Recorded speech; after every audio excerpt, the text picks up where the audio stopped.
We have an update to breaking news that we first brought to you at 5 o'clock. Good evening, everyone. I'm Mike Gonzalez. And I'm Nadine Woodward. A standoff near Pines and Valley Way is now over. A man who for 3 hours was holed up inside a home with some type of weapon. And KXLY4's Anusha Roy joins us now live from the scene with the latest. And Anusha, how did police get the suspect out and who is he?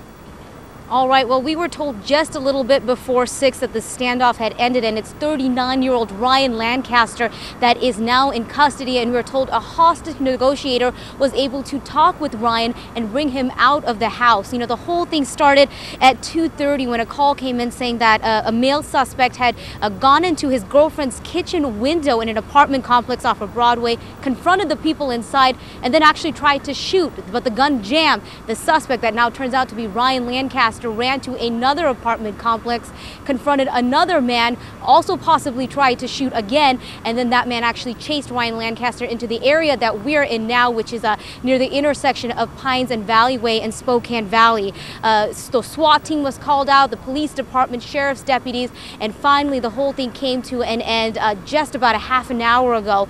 Inside the house where the Ryan Lancaster was suspected of being was a 57-year-old man and a 3-month-old baby.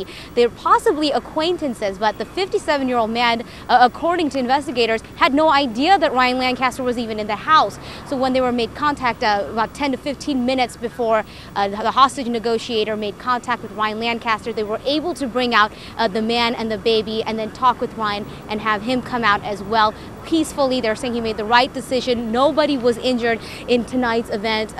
It did cause a lot of closures in the area. There was a daycare nearby that had to be evacuated, 2 schools that were on lockdown where kids were being released one at a time through one entry point.